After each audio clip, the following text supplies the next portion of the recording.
സൂററ്റ് നഗരത്തിൽ താപി നദിയുടെ തീരത്തായിട്ട് ഒരു കോട്ട സ്ഥിതി ചെയ്യുന്നുണ്ട്. ഇത് 16-ാം നൂറ്റാണ്ടിന് മുന്നേ തന്നെ നിർമ്മിച്ചിട്ടുള്ളതാണ്. ഇത് നിർമ്മിച്ചിട്ടുള്ളത് ഫിറോസ് ഖാൻ തുഗ്ലക് എന്ന് പറയുന്ന ഒരു ഭരണാധികാരിയാണ് എന്നാണ് ചരിത്രം പറയുന്നത്. മെയിനായിട്ടും പോർച്ചുഗീസുകാരുടെ ആക്രമണങ്ങളിൽ നിന്നും രക്ഷ നേടുന്നതിന് വേണ്ടിയും അവരെ ചെറുത്ത് നിൽക്കുന്നതിന് വേണ്ടിയും നിർമ്മിച്ചിട്ടുള്ള ഒരു കോട്ടയാണ് ഈ സൂററ്റ് ഫോർട്ട് എന്ന് പറയുന്ന കോട്ട.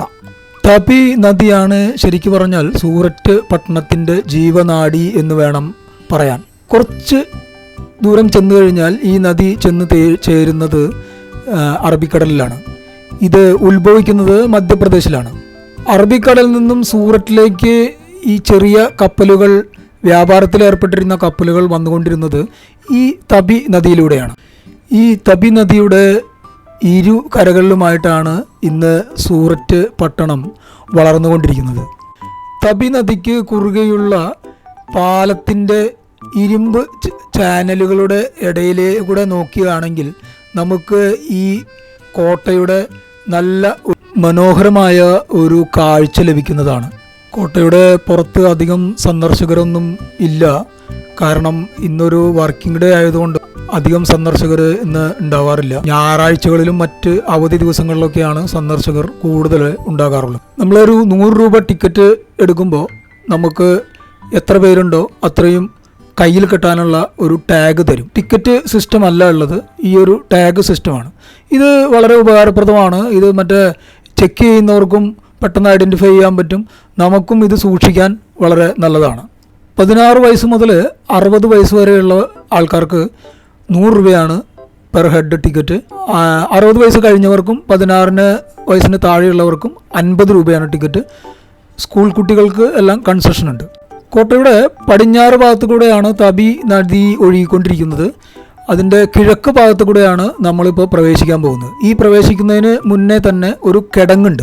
അത് പൊതുവെ എല്ലാ കോട്ടകൾക്കും നമ്മൾ കണ്ടുവരാറുള്ളതാണ്. മിക്കവാറും കോട്ടകൾക്കുണ്ട്. അതിൻ്റെ ഒരു സേഫ്റ്റിക്ക് വേണ്ടി പഴയ കാലത്തെ കോട്ടകളിലെല്ലാം കോട്ടയ്ക്ക് ചുറ്റും ഒരു കിടങ്ങുണ്ടായിരിക്കും. അതിൽ ചിലപ്പോൾ വെള്ളമെല്ലാം ഒഴുക്കാറും പതിവുണ്ടായിരുന്നു. ബ്രിട്ടീഷുകാർ ഇന്ത്യ വിട്ടു പോയതിന് ശേഷം ഇത് പിന്നെ ഈ കോട്ടയ്ക്ക് വലിയ പ്രാധാന്യം ഉണ്ടായിരുന്നില്ലെന്ന് മാത്രമല്ല ഇത് അവഗണിക്കപ്പെടുകയും ചെയ്തു. 2015 ശേഷം ഈ കോട്ടയുടെ റിനോവേഷൻ ആരംഭിച്ചിരുന്നു. സൂററ്റ് മുനിസിപ്പൽ കോർപ്പറേഷനാണ് അതിൻ്റെ റിനോവേഷൻ ഏറ്റെടുത്ത് ചെയ്ത്. എന്നിട്ട് 2022 ഇത് ഈ നിലയിൽ നമുക്ക് സന്ദർശകർക്ക് തുറന്നു കൊടുത്തിട്ടുള്ളത്. ഇപ്പോഴും ചെറിയ പണികൾ അവിടെയെല്ലാം നടക്കുന്നുണ്ട്. അപ്പോൾ ഫ്രണ്ട് എൻട്രൻസ് ആണ് ഈ കാണുന്നത്. അത് റിനോവേറ്റ് ചെയ്തിട്ടുള്ളതാണ്. എന്നാലും പഴയ മോഡലിൽ തന്നെ പഴയ പൈകൃതം നിലനിർത്തിക്കൊണ്ട് തന്നെയാണ് ഇതെല്ലാം റിനോവേഷൻ നടത്തിയിട്ടുള്ളത്. ആദ്യത്തെ കവാടം നമ്മൾ കടന്നു കഴിഞ്ഞു. ഇനി നമ്മൾ പോകുന്നത് രണ്ടാമത്തെ അതിലും വലിയ ഒരു കവാടത്തിലേക്കാണ്. അങ്ങനെ ഈ 2 കവാടങ്ങൾ കടന്നിട്ട് വേണം കോട്ടയുടെ ഉള്ളിലേക്ക് പ്രവേശിക്കാനായിട്ട്. ഈ കവാടത്തിൻ്റെ വാതിലിൻ്റെയും ഡിസൈനൊക്കെ നമ്മൾ മുന്നേ കണ്ട പോലെ തന്നെയാണ്.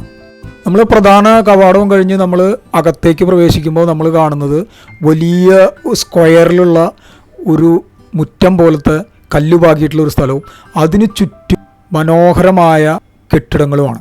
ഈ കെട്ടിടങ്ങൾ പ്രധാനമായിട്ടും നമുക്ക് 2 കളറാണ് കാണാൻ സാധിക്കുന്നത്. ഒന്ന് നല്ല വെള്ള കളറ്, പിന്നെ കാണുന്നത് നമ്മുടെ ചുടുകല്ല് അല്ലെങ്കിൽ നമ്മുടെ ഇഷ്ടികയുടെ കളറുള്ള ബിൽഡിങ്. അങ്ങനെ പ്രധാനമായിട്ടും 2 കളറുള്ള ബിൽഡിങ്ങുകൾ നമുക്കിതിനകത്ത് കാണാൻ സാധിക്കും.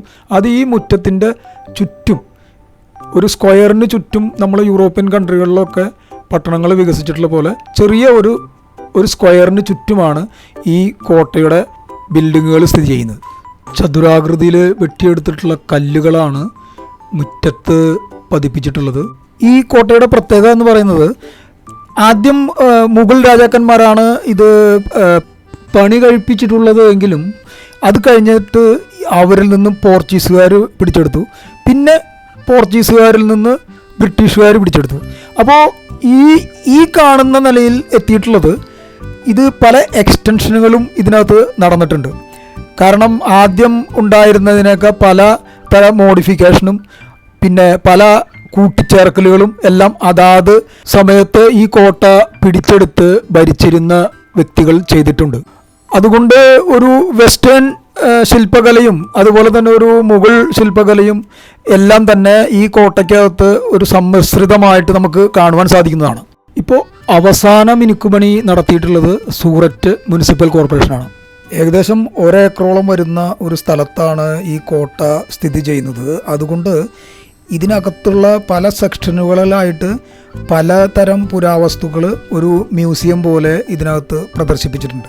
ആദ്യമായിട്ട് ഇവിടെ വരുന്ന വിസിറ്റ് ചെയ്യുന്ന വ്യക്തികൾക്ക് ഒരു കോട്ടയെക്കുറിച്ചൊരു സാമാന്യ ബോധം ഉണ്ടാവാൻ വേണ്ടിയിട്ട് ആദ്യത്തെ എൻട്രൻസിൽ തന്നെ ഒരു സെക്ഷൻ ഉണ്ട്. അതിനകത്ത് ഈ കോട്ടയുടെ ചരിത്രവും പിന്നെ ഇതുവരെയുള്ള ഈ കോട്ടയുടെ എല്ലാ പശ്ചാത്തലങ്ങളും ഒരു ഡോക്യുമെൻ്ററി രൂപത്തിൽ വളരെ നന്നായിട്ട് ഈ ഒരു റൂമിൽ പ്രദർശിപ്പിക്കുന്നുണ്ട്.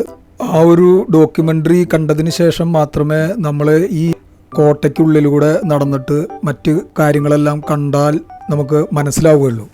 ഈ കാണുന്ന ഒരു കിടങ്ങ് പോലത്തെ സിസ്റ്റം അവർ പറഞ്ഞത് തണുത്ത വായു ഈ ഒരു കെട്ടിടത്തിൻ്റെ ഉള്ളിലേക്ക് പ്രവേശിപ്പിക്കുവാനുള്ള ഒരു സിസ്റ്റമായിരുന്നു അത് എന്നാണ് അവർ പറഞ്ഞത്.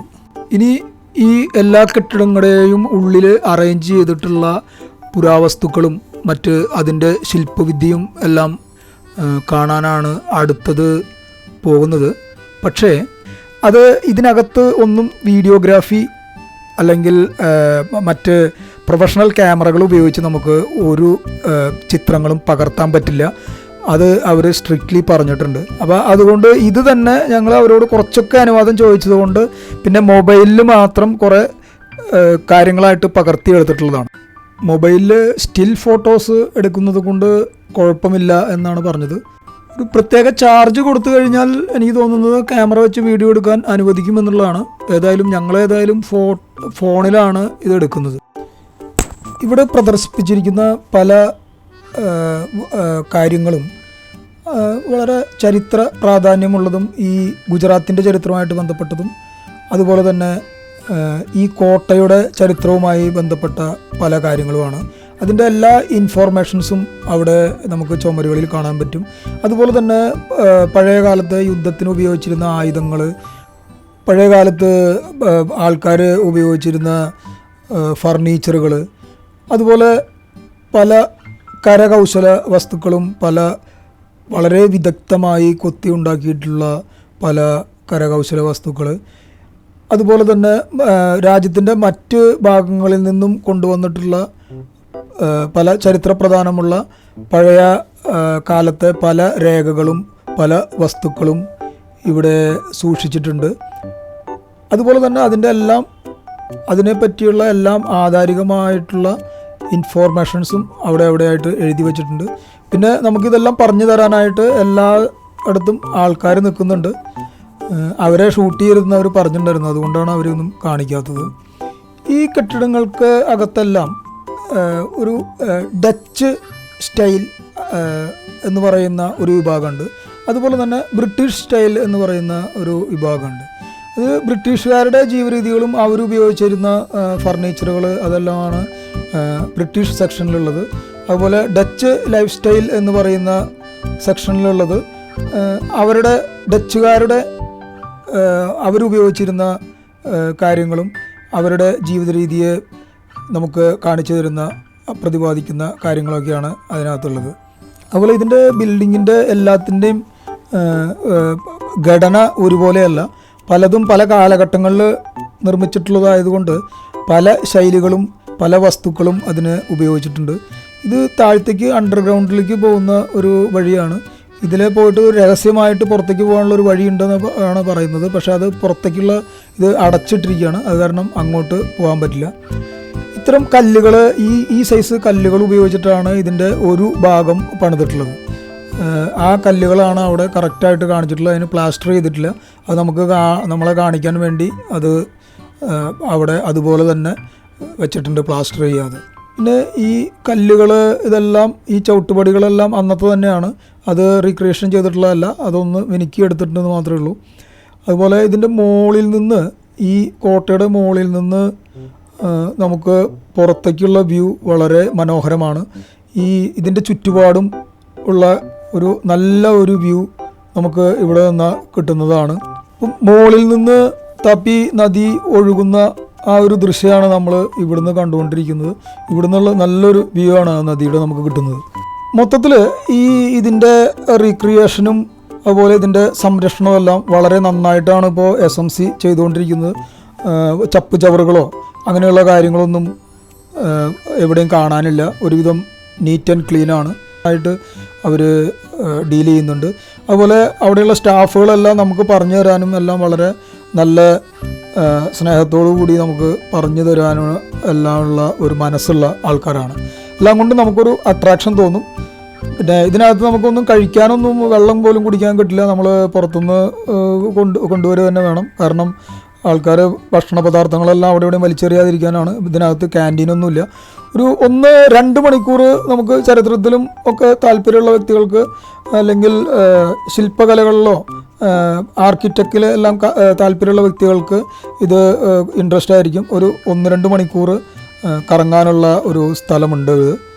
ശരിക്കും അതിൻ്റെ ഉള്ളിൽ കയറിയപ്പോൾ ഒരു അത്ഭുത ലോകമായിട്ടാണ് തോന്നിയത്. കാരണം പഴയ കാലത്തെ ആ ടെക്നോളജികളും പഴയ കാലത്തെ ആൾക്കാരുടെ കഴിവുകളും വളരെ അത്ഭുതത്തോടെയാണ് നമ്മുടെ മനസ്സിലൂടെ ഓടിപ്പോയത്. ഏതായാലും സമയം പോയത് അറിഞ്ഞില്ല. ഇനി ഈ കോട്ടയ്ക്കുള്ളിൽ കാണാനായിട്ട് വേറെ ഒന്നുമില്ല. അപ്പോൾ അതുകൊണ്ട് പുറത്തേക്ക് പോവുകയാണ്. അപ്പോൾ അടുത്ത ഒരു സ്ഥലവുമായി അടുത്ത വീഡിയോയിൽ കാണാം. വീഡിയോ ഇഷ്ടപ്പെട്ടെങ്കിൽ ലൈക്ക് ചെയ്യുക, ഷെയർ ചെയ്യുക, സബ്സ്ക്രൈബ് ചെയ്യുക.